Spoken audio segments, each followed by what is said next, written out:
So we are having a problem, and then you are increasing by 100% the budget of that fish port. Can you explain to me the logic behind that? Kasi last year, yung Navotas Fish Port, binigyan din ng malaking budget. And this year, it will be given, hindi nila kino-consider that we're having problem in Manila Bay. Baka mamaya, ilalagay mo doon, tapos hindi makakarating doon yung mga boat na may dalang fish. We have to settle that, di ba? Good afternoon, Yes. Madam Chair, Your Honor. The increase last year ay galing po siya doon sa mga recasted budget coming from yung pong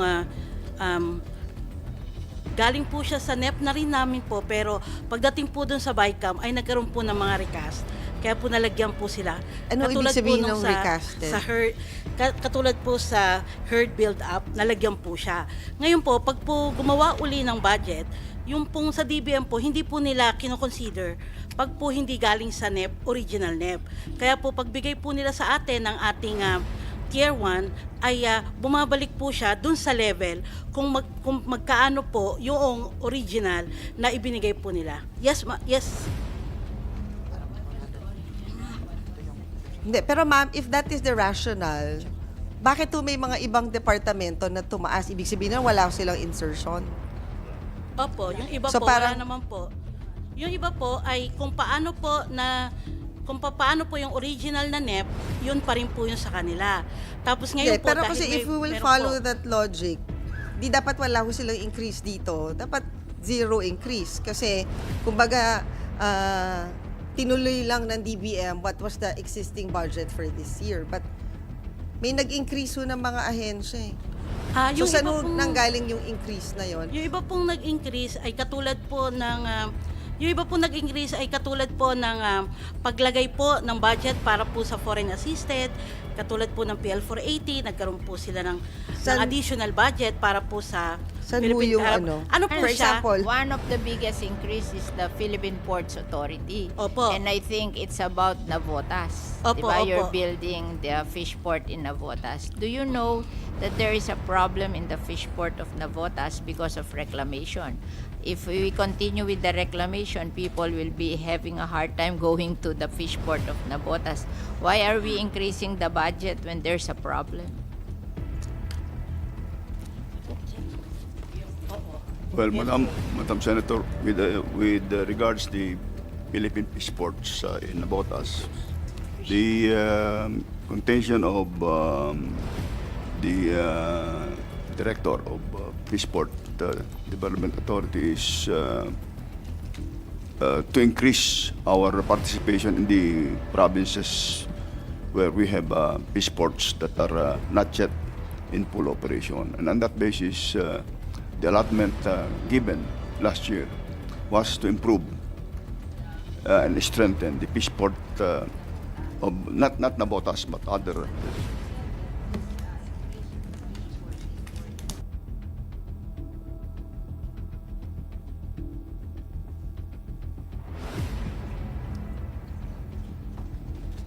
Madam Chair, kaya ito ba nag-increase ng 100%? Yes. Yeah. Can you explain to me a fish port that is having problem because of reclamation will increase their budget ng 100%? Parang hindi siya logical, di ba? Madam Chair, unless po the agency is not aware na there is an ongoing No, or no. a potential program No, for the head of the agency of the Navotas Fish Port attended our reclamation hearing.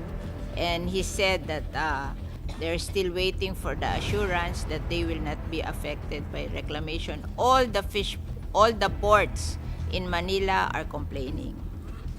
The Yacht Club, the North Harbor, the South Harbor, the ICTSI, they are all complaining that they are having problem. They will be having problem because of the reclamation, because the access to their port will be affected. And even the International Shipping Line Organization were saying that the pilot di ba, pag dumadating ka sa fishport, ipinapilot ka. They're charging so much because it's very difficult to pass through na with this reclamation. So, ang laki-laki ng kanilang gastos kasi ang mahal na ng singil ng pilot. So, we are having a problem and then you are increasing by 100% the budget of that fish port. Can you explain to me the logic behind that?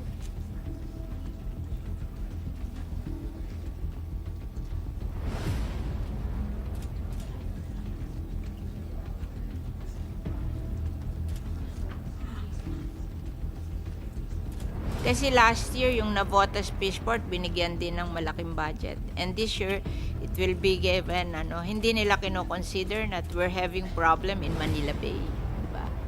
Baka mamaya, ilalagay mo doon, tapos hindi makakarating doon yung mga boat na may dalang fish. We have to settle that, diba?